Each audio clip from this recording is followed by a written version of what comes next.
Here at the Giver Marketing Network, we don't leave you drifting out in space. We connect you to a coach who will help you build and grow your marketing business.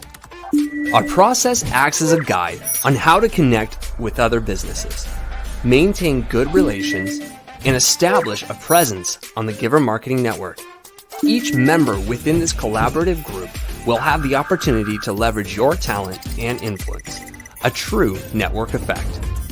If you are looking to collaborate on more projects, welcome to the Giver Marketing Network, the most trusted and highest rated collective of specialists on the planet.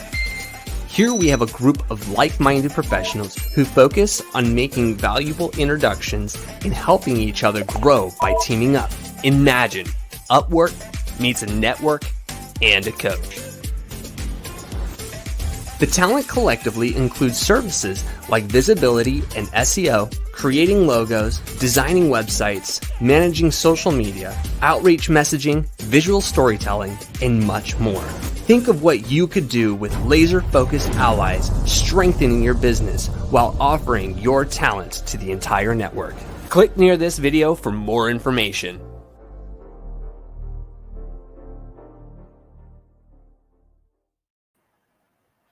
Welcome everybody to the Giver Marketing Network and the Kingdom Warriors University broadcast. We're here to talk with an artist known as Oz about image generation. He's a genius behind the AI prompt world. He's a modern artist, if you will, because he's leveraging all the tools available to him.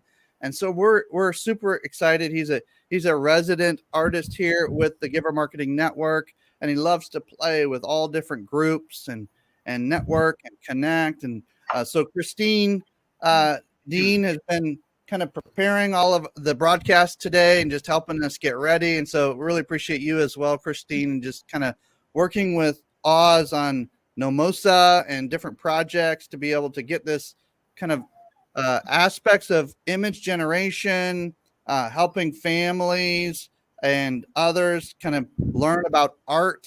It's a world of artists that we need to help encourage and fan the flame and strengthen.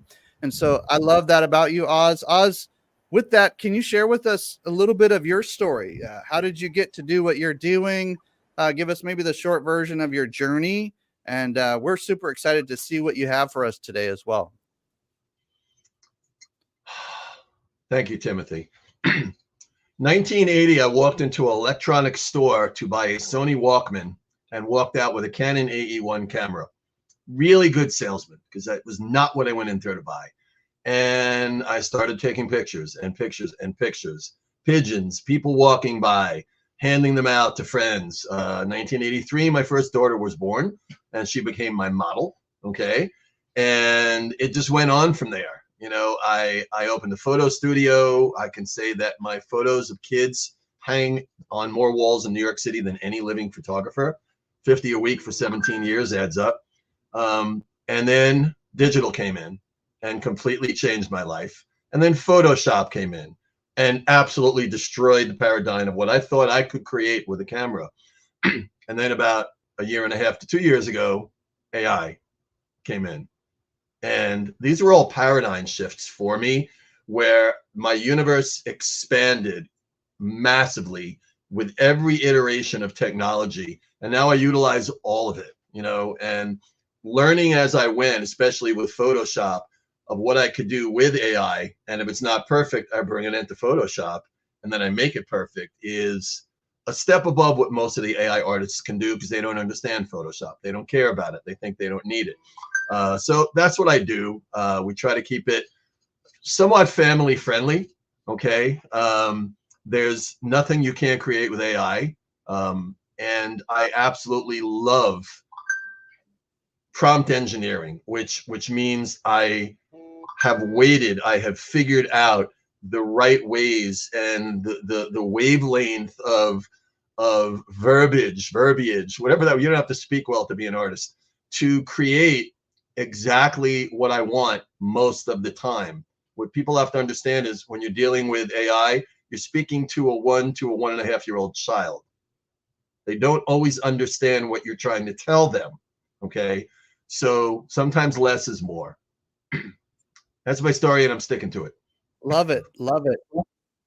Well, I've known you for years, Oz, and just to hear the nuances and the details of that story once again, even additional details, it's just super fun to kind of walk this journey with you. And today we're going to be talking about one of your favorite topics that you had just alluded to, and it looks like these prompts are creating some pretty killer images. They're amazing. I mean, there's nothing that you can't create, like you said. This is going to be exciting. Can you share with us maybe some visuals of some of the work you've done and how you maybe give us some tips on how you did this, and give us some suggestions on what tools to use?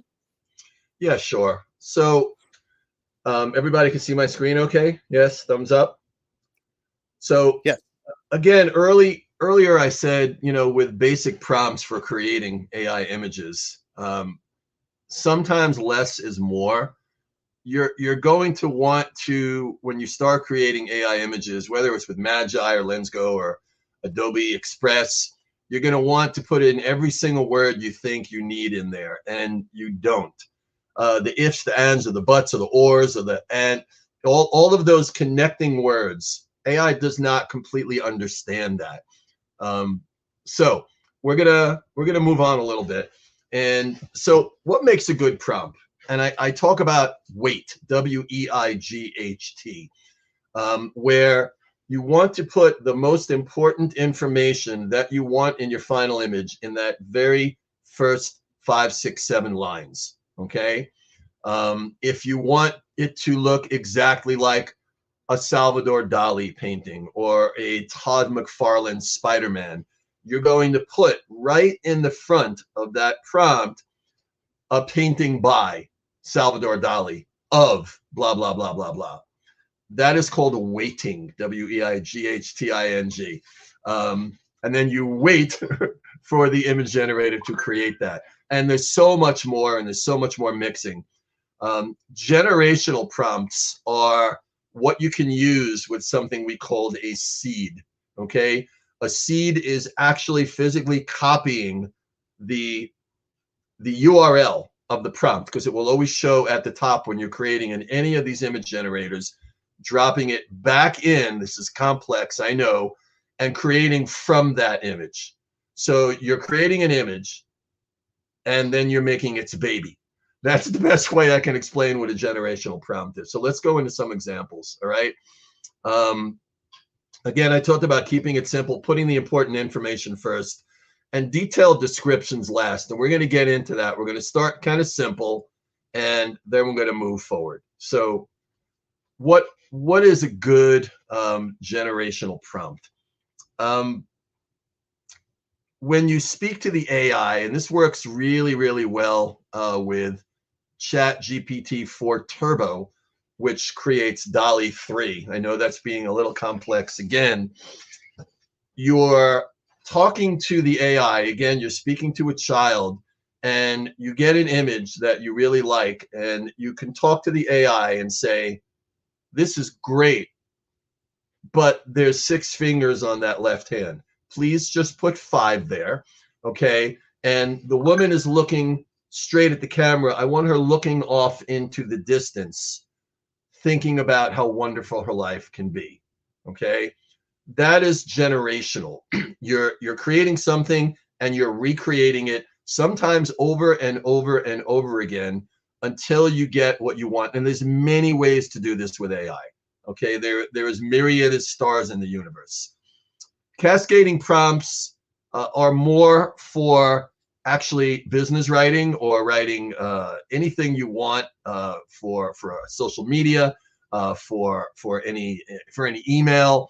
And it's similar to what I was just talking about, where the AI gives you an answer to a question, and sometimes will ask you questions. In Magi, we'll talk about a little later, that's what it does, where you're having this wonderful conversation, and you're cascading what you're asking the AI to do. This is great, change this. Oh, this is even better. Now change this. This is almost where I want it to be. Now change this one last thing, and you finally get something that you really, really want, that you can utilize for any purpose. That's more so for writing and less so for art, but you have to learn how to write to create the art. Getting what you want,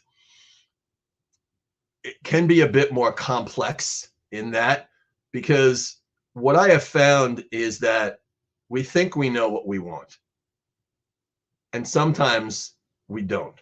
So for instance, I will write a very complex prompt and it will give me something close to what I want, and then I will wipe it out and just put in one sentence.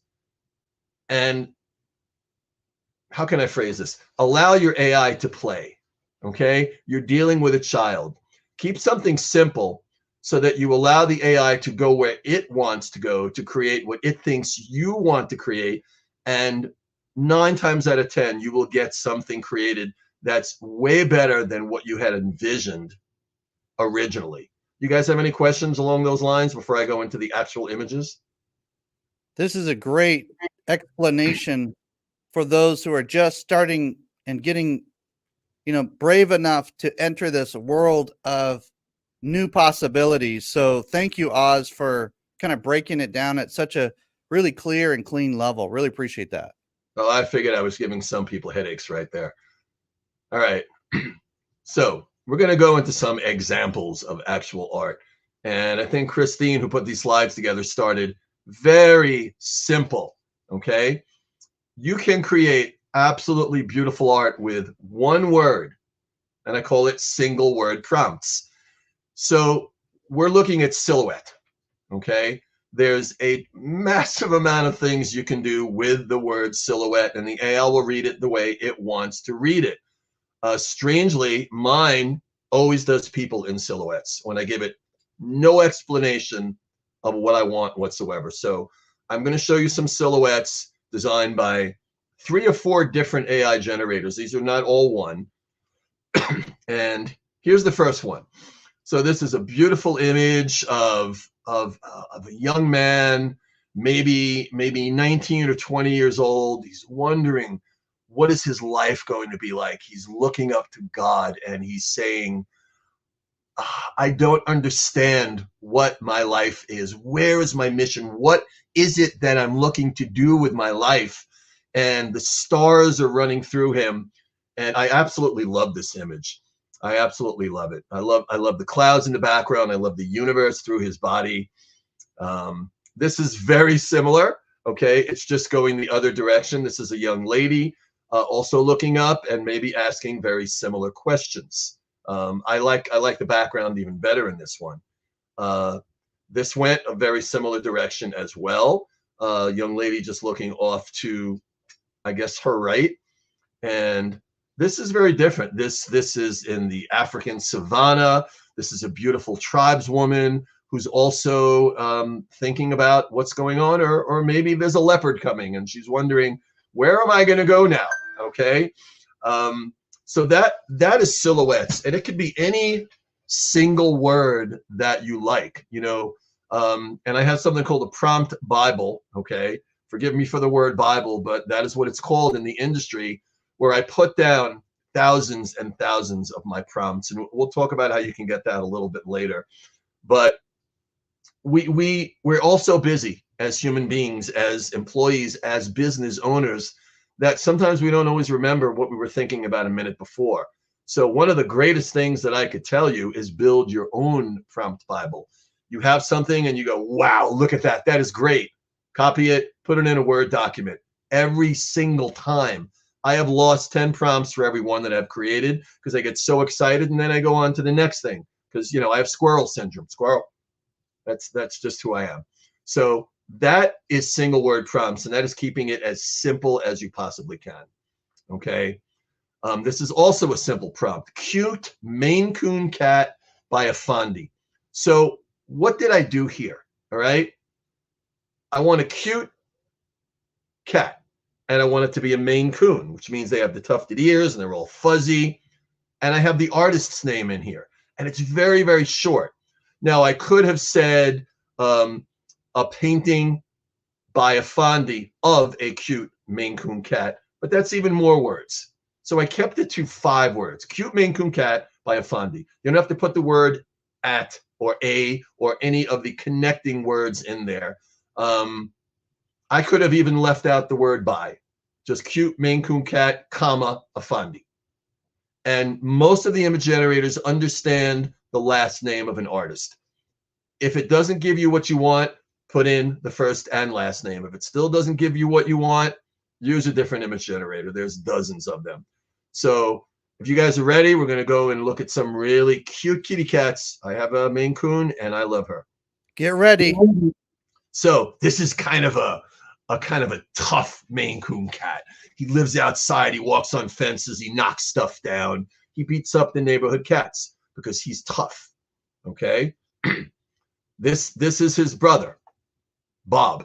Okay. Bob is much better looking. You know, Bob is an indoor cat, and he loves life and he loves his masters, and he also knocks a lot of stuff down. Okay. This is Angela. Okay. She is a beauty. She is very gorgeous. She knows that she's a princess, and her owners absolutely adore her. She doesn't knock stuff down. She sleeps 22 hours a day, like my cat, who looks almost exactly like this. Okay. And this is our woodland Maine Coon cat. Okay. Sometimes the image generator just puts other information in there. This may have had more of a prompt than you're seeing here. I might have said cute Maine Coon cat by Afandi in the woods. Okay. But I just threw them all in there. So these are our cute Maine Coons. We're going to move on now to Chinese ink wash painting.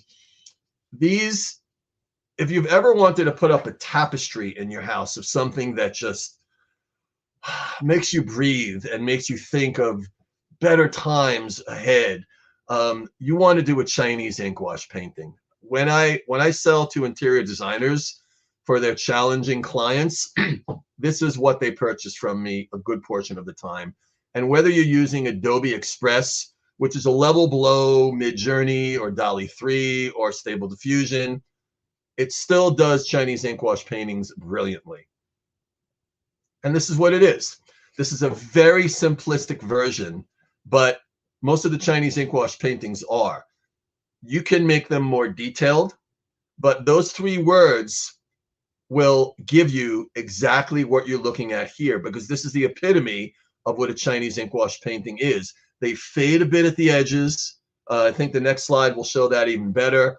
And the colors are muted. They're not super bright. They're something that maybe you wake up in the morning and you're having your coffee or your tea, and the sun is rising over the mountains and it's reflecting on the lake, and you just sigh. You know, you can see it even more here where it's kind of blending down into something, and you can understand why this would be a beautiful tapestry. This is a bit more detailed. Okay, same exact prompt, no extra details, but this is one of this may be Midjourney, this may be DALL-E 3, I'm not really sure, but this is a bit more detailed. I think my favorites, though, are the black and whites. This for me has a very calming effect. You have this single bird, maybe an eagle, maybe a crow just flying over the beautiful lake and going from one side to the other, and the misty mountains in the background. I just find these very calming. Tim, are you having the same result with these Chinese ink wash paintings? Yep. Yeah, I think certain personality types, certain wiring will be calmed and excited by different images, colors. It's just the way God's designed us. It's super interesting. Oh, absolutely. I mean, you know what one person will pay $250,000 for, somebody else would throw in the garbage, and vice versa.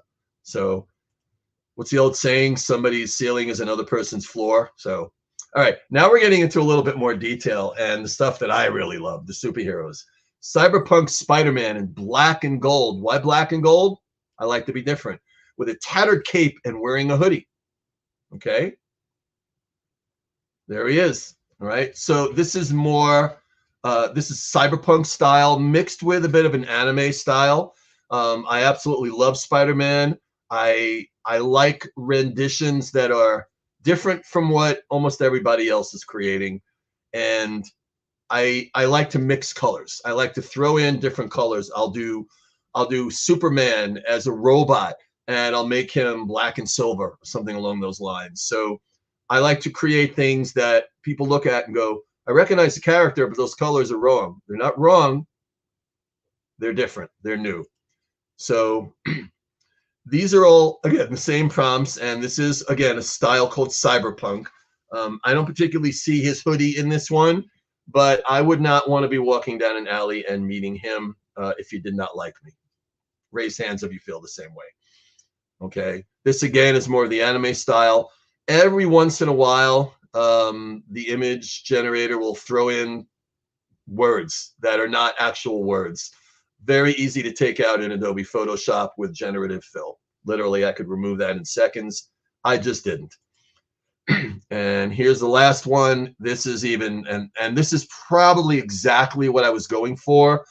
Cyberpunk, you have all the technology on him. You have the really cool coat and then the hoodie where he's just kind of, you're walking down the street with your kids. You're going to cross the street when you see this guy coming. You don't even want to know who he is. And then you realize it's Spider-Man and maybe you get an autograph. So that's all good. Okay. Now this is even more detailed. Again, we weighted it. Artist's name is right at the front. Andrew Atrashenko's painting depicting. Okay? May not even need depicting. You could just put of. An African lion with a long trailing dress made of fire, with a landscape of an erupting volcano in the background. The colors and lighting should convey a sense of sensuality and heat. Okay, there's a lot in there. Let's see what it gave us. And I believe these were all created in DALL-E 3, which clearly does this very well. So, Christine, Tim, does this portray exactly what that prompt said?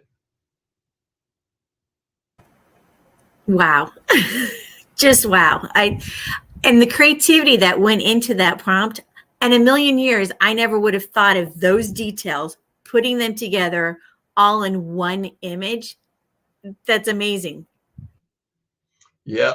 And the lion seemingly does not mind being on fire and walking on lava. I don't know if I would feel that way, but I heard Tony Robbins does things like that, and you walk on coals. I know Oprah did it, and she was really happy. This one I think is my favorite. It just, again, the AI goes where the AI wants to go sometimes. And this is a dress made of fire, but it's more like a dress, or I don't know, how would you describe this? Is this like a scarf? Either way, the face of the lion is so regal and so royal. And I absolutely just love this. You know, I love what it created in every respect. This one, a little bit less so, but it put it in a picture frame, which I have no problem with. I don't have to frame it at that point. And I love the reflection on the lake of the volcano in the background, because it portrayed everything I asked it to do. This one is just, I don't know, it's almost godlike. It is absolutely beautiful.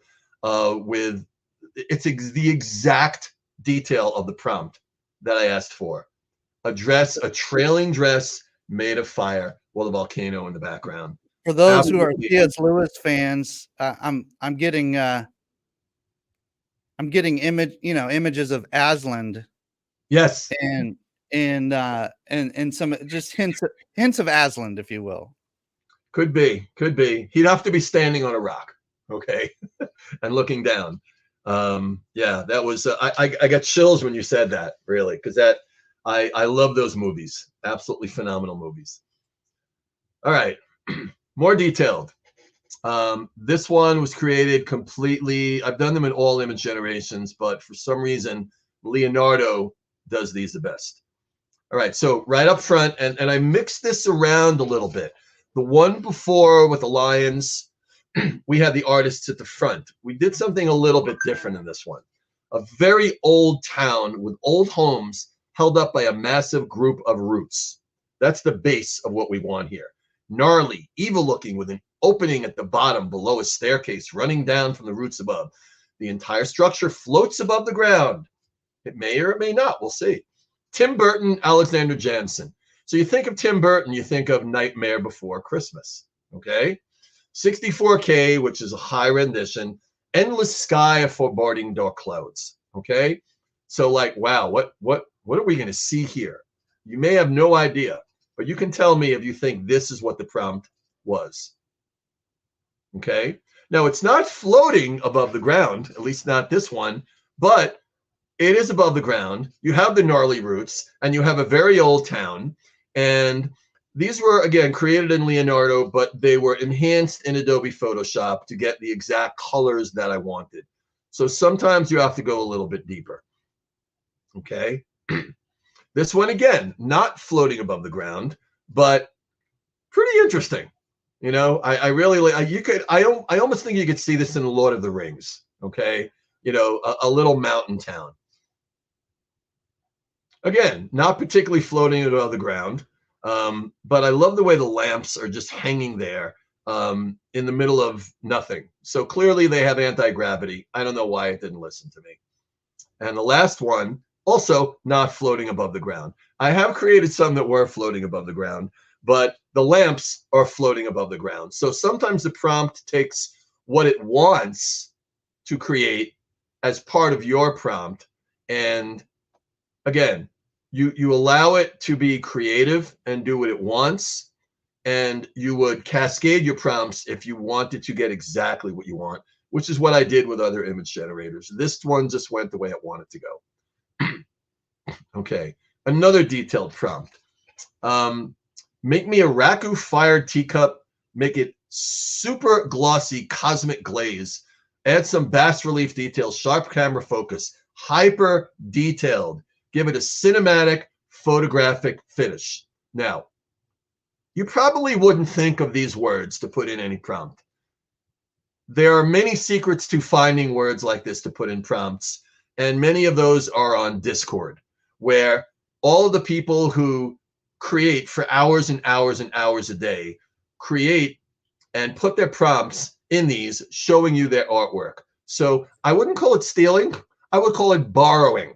Okay. Let's talk to the artist just for a second, because I know that you have a kind of it would be almost like a calling toward the artist to help them leverage modern tools, increase their income, make sure that they can be able to do that more full time, or more leveraging more of their time using their gifts. Let's talk to the artist just for a minute right here, because I think this is a good segue into understanding this tension that a lot of artists have. I don't want AI to do my work for me. The internal speak that kind of gets confusing.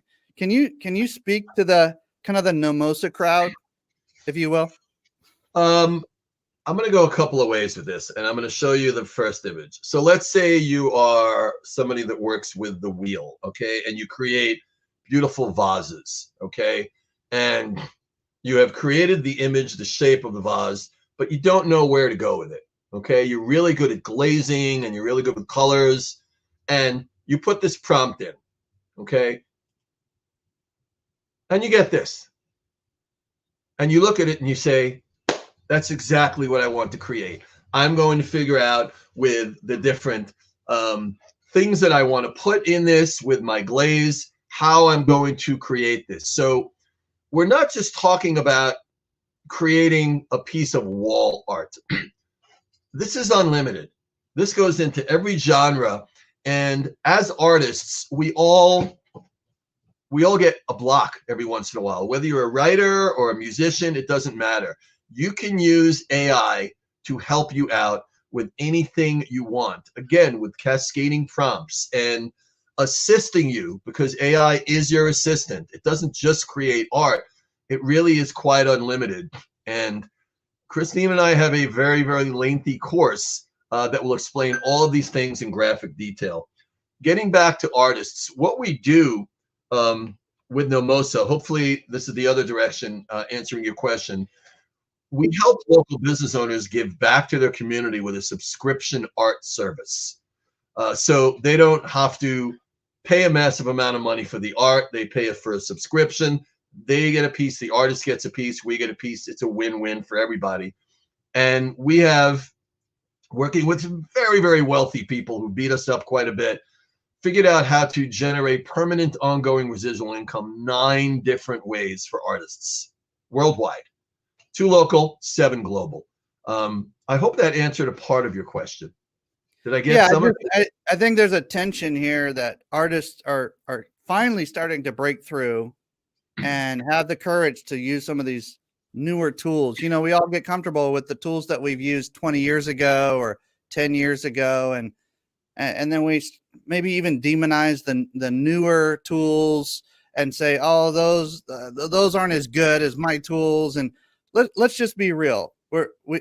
There's all these different I mean, the computer alone that you're watching this on is a tool. Like, you know what I mean? So like all of these modern era technologies and tools allow us not only to be more productive in our lives, but also to generate more amazing art. And I know you have a passion for artists, and I know Christine has a love for just helping artists and nonprofits and other groups and these kind of things. So I just wanted to give you a little bit of space there as we're going into these last visual images and prepare the audience for really kind of your heartbeat for the actual creative out there that's saying, hey, I don't know where to go from here. I didn't even realize I had a passion for art, or I love art, but I can't make a living at it. Like there's millions, tens of hundreds of millions of people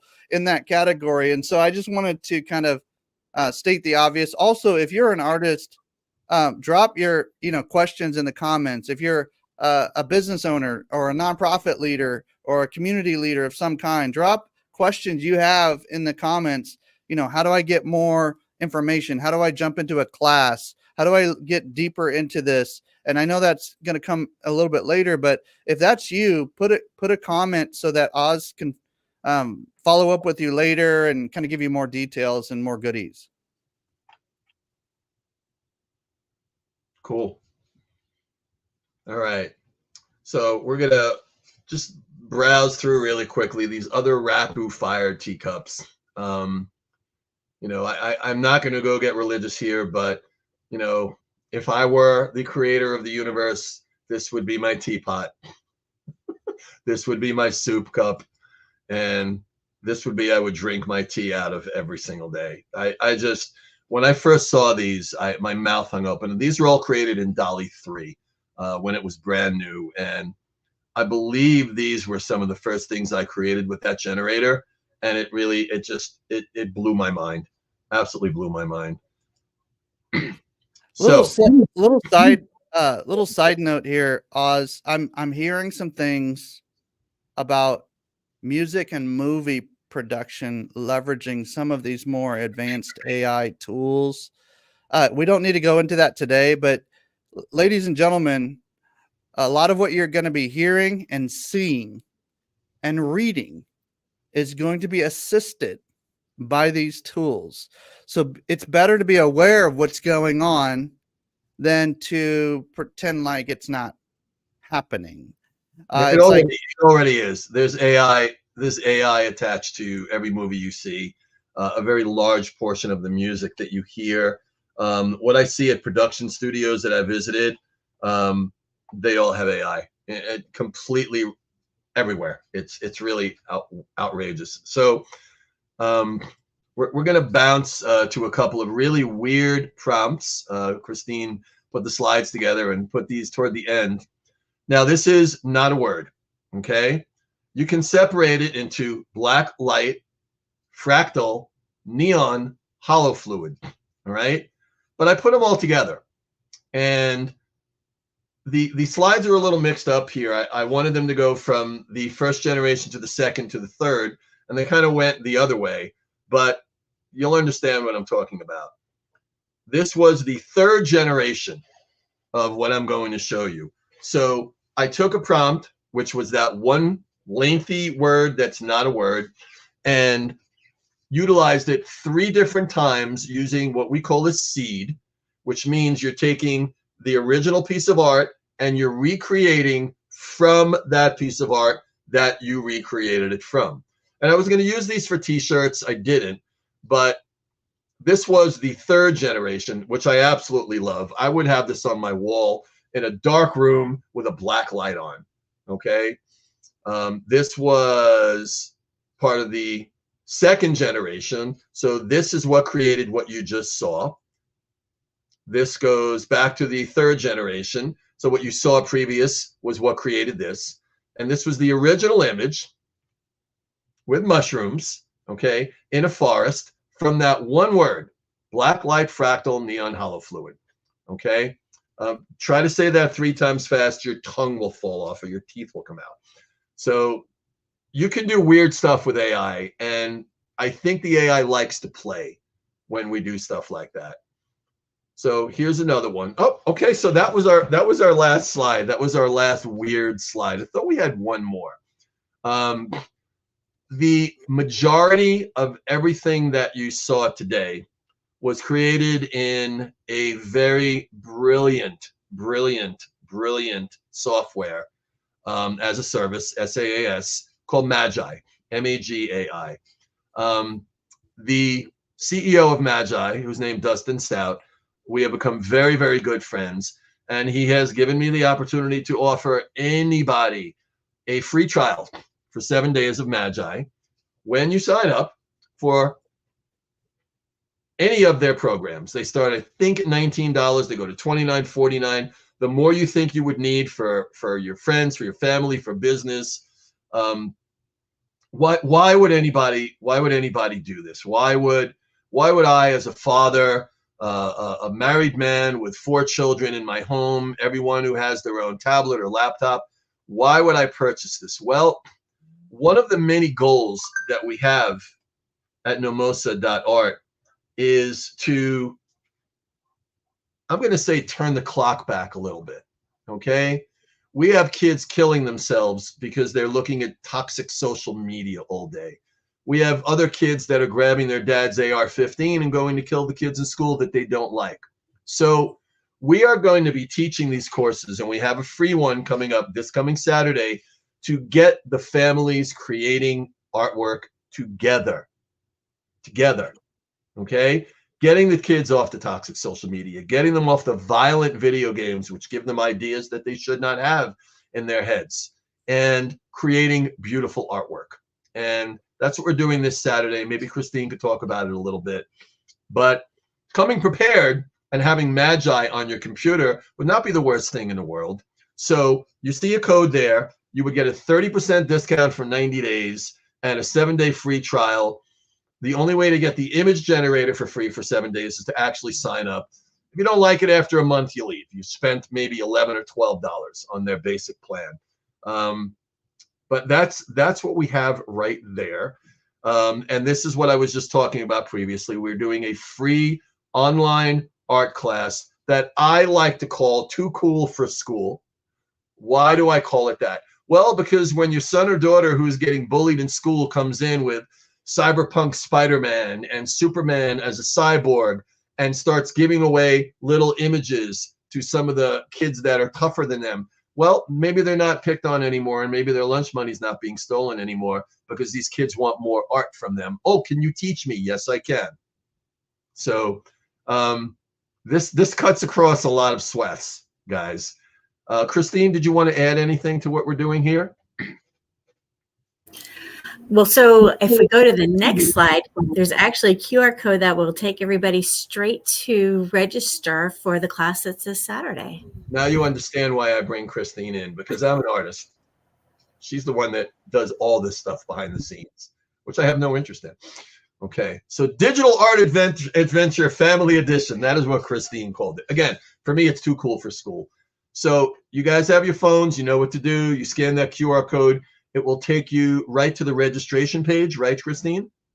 It will. It'll take you to the registration page, and this is an absolutely free class. And the idea is to have families sign up so they can bond together and learn this new art form and play together and have fun. And one person signing up, means that everybody in that household. So if there's 6 of you and you're all on 6 different devices, that's great. Christine, what is the age group we're looking at to teach these kids and their very young, sometimes not very young parents? Well, really, when you think about, we're focusing on writing. Prompts is writing. So you probably want somebody who's going to be a little bit more confident with their language skills and their writing skills. So I would say probably 8 and up. There's, kindergartners sometimes are still starting, but they could probably even help and sit in parents' laps and do the single word prompts, right? Butterfly, mom, butterfly, There you go. All right. Let's see if we have another slide. There we go. Oh, and look. If you guys want to look at some absolutely outstanding art, and we probably have 8 or 10 artists in the background that you're not even seeing, because it's a lot of work for Christine to get them all onto our website, and we're being patient with that. There's my email. You can write me any questions you want. I will answer you. I check it every single day. And if you go to nomosa.art, and please, people, if you see something that absolutely energizes you, and you absolutely love it, purchase it. You will be helping a starving artist, because we are called Nomosa.art. But when we built that name, Nomosa is an acronym for No More Starving Artists.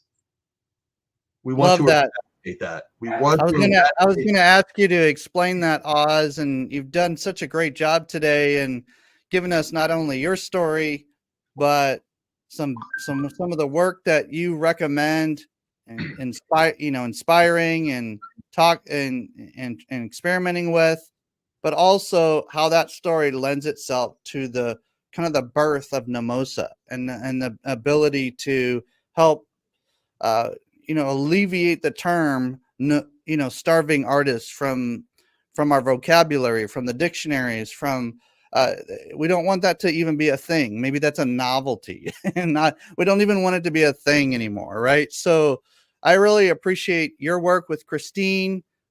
It's great to have you as kind of our one of our resident artists to be able to showcase how you use your mediums, your tools. So thank you again. We're going to have a couple of our other members jump in and ask you some questions or maybe make some comments. I know you're always up for some snarky comments as well. As an artist, you always want to be ready for that.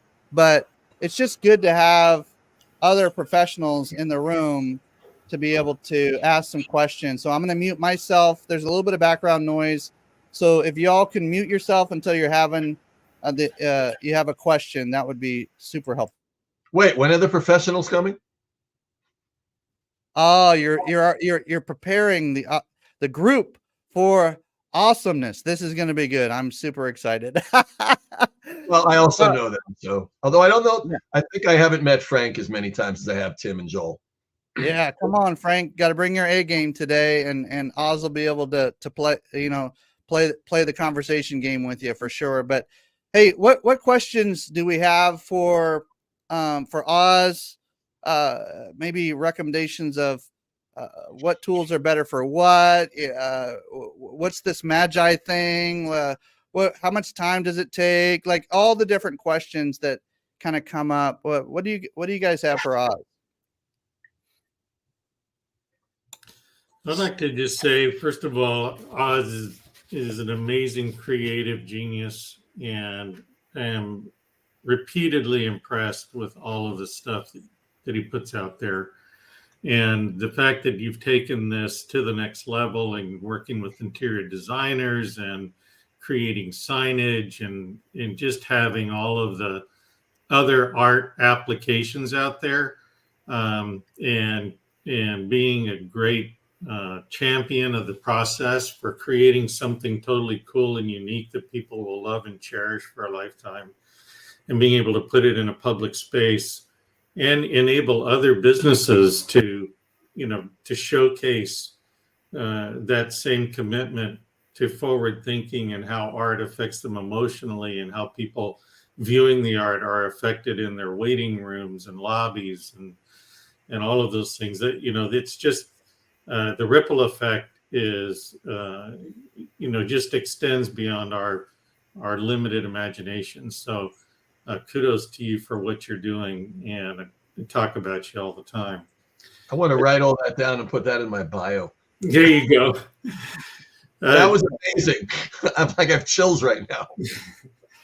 So, I mean, I would just love to hear, because in my side of the world where I'm telling stories and marketing for people and just kind of pushing the common good out for companies, I would love to hear, kind of the reactions that you're getting in using this kind of artwork in the marketing messages.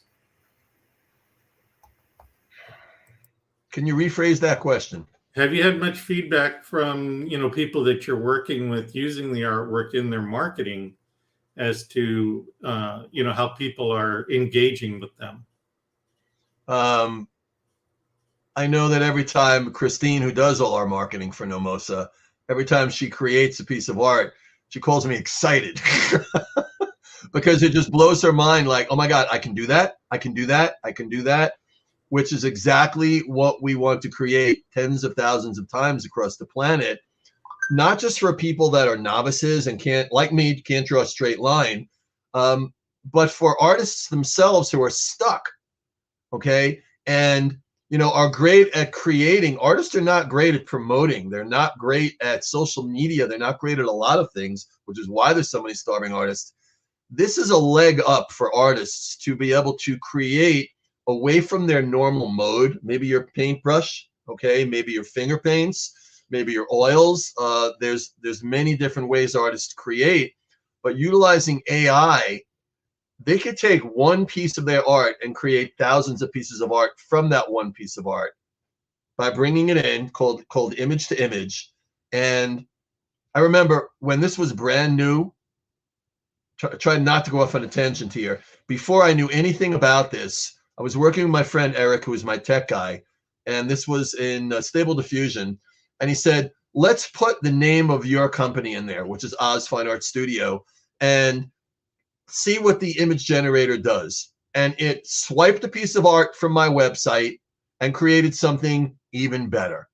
This was well over a year ago when it was in its infancy. And it blew my mind. And I just said to him, I have to learn how to do this. And I have.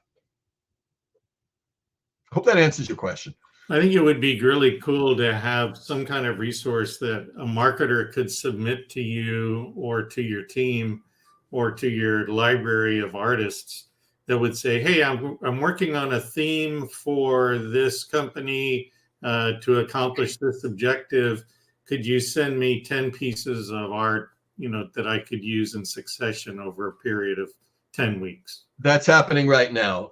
Christine and I'm not going to give names, but we're speaking to someone who is actually just left Dubai, and he's on his way to Mumbai right now in India to raise about $500 million for a educational program which will change the world. It's brilliant. And it all has to do with art and music and dancing and poetry. And one of the towers, there's 6 towers of learning.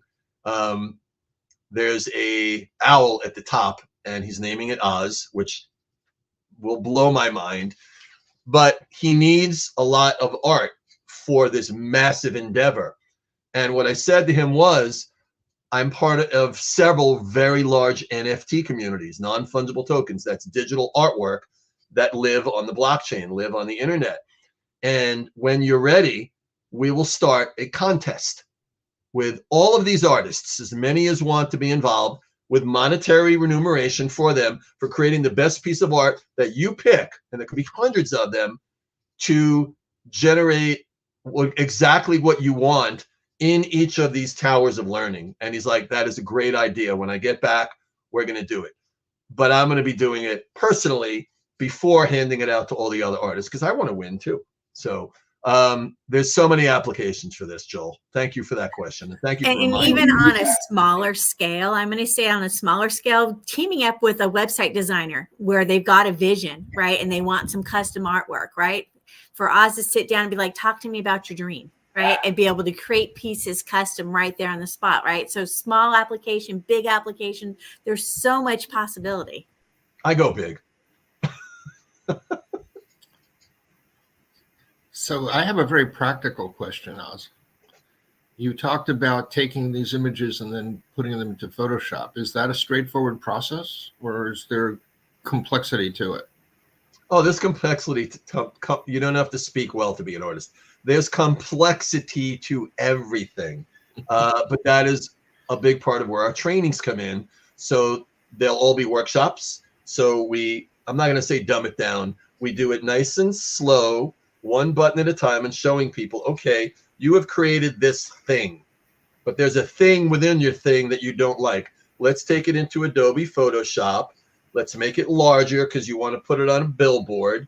And let's use generative fill to take out that thing where it just creates an additional background in there. So yes, there are many applications. Again, the AI may create exactly what you want, but there may be a blue that you want to be green.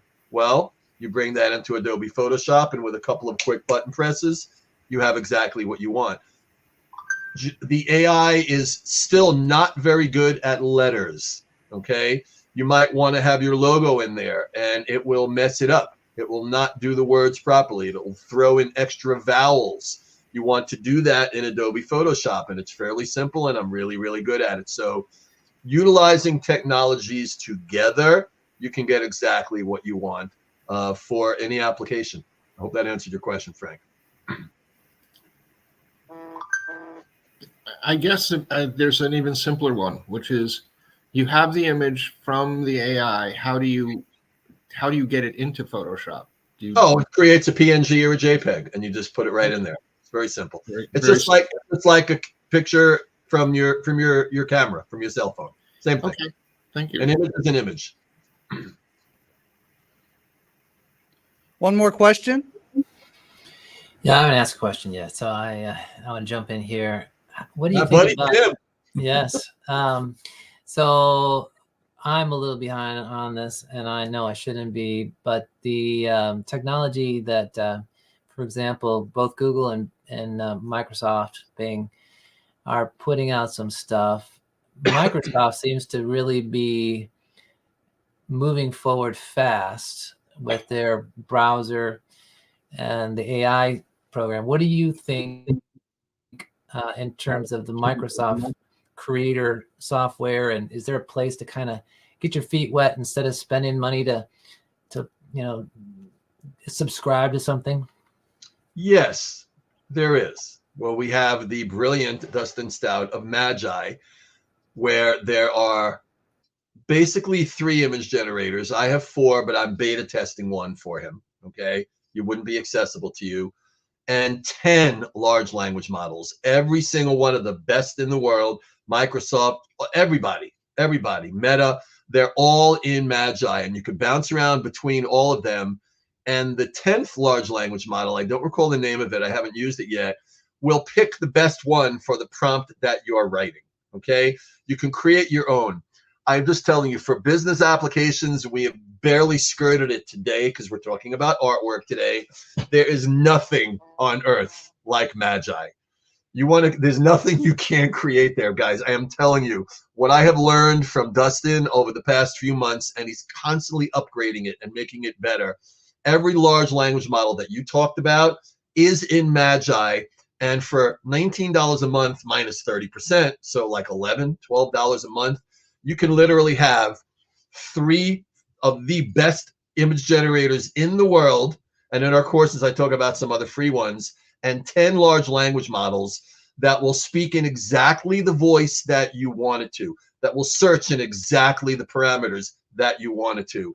It is quite brilliant, and he is the Albert Einstein of AI to me. I absolutely adore him. Do you have a recommendation for, like, this all can be branded? I think about my brand, and I think about the images that I want to create. I want them to be consistent. What would you recommend to have an alignment with someone's brand so that the images are reflective of the kind of content that they're putting out? Well, that would be a combination of Magi and Photoshop. Okay, so we're talking about maybe $30 or $40 a month for all of it. Keeping it very, let's put it this way. If you purchase all of these different things that you would need to run your business with AI, it would be hundreds of dollars a month.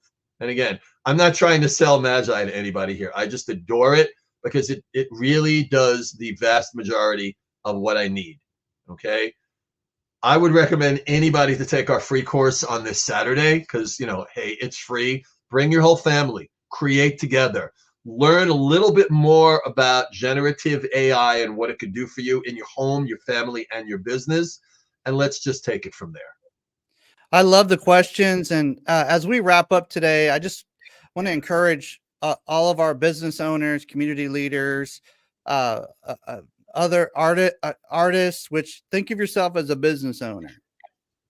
Artists, think of yourself as a business owner. Come on, let's go. What he said. So, that is if you want to do more of it, right? So, hey, at this point, there are tools that save you hundreds of hours of time. And the question sometimes becomes, how much is your time worth? Is it worth $3 an hour, $1 an hour, $100 an hour, $1,000? Like maybe even you don't even think in terms of hours. Maybe you think in terms of something else. But the point is what's the value in exchange for producing these type of things, whether it's copy or whether it's art or whatever it is. So as we kind of land the plane here, I just want to thank everybody who was able to come on board and fly with us. Thanks, Oz. Appreciate the visual. Fly with us as we kind of explore these new territories of not only art but all types of creativity. Some people. I was at an event yesterday, 2 days ago, where somebody was just doing this as almost like personal therapy. They were doing art as a part of their own processing, kind of checking out from other things. And so sometimes it's just personal. Have some fun with some cats like Oz was doing earlier. Like they may not even bleed into your business, but at least you're practicing, playing, having some fun, and the other side of your brain just starts firing and you just end up doing some things that are super interesting. So God bless you guys. We will see you, Christine, tomorrow. We have the networking for marketing professionals. If you're a marketer or a marketing professional of some kind, a rising star in the marketing space, givermarketing.com/networking. So website/networking will get you to a fun place to continue these type of conversations. How do we help each other? How do we rock and roll? Obviously, grab the class, rewind this, get to the QR code, grab your spot at the class before it fills up, and you should be good to go. God bless you guys. We'll talk to you soon. Good job, Oz.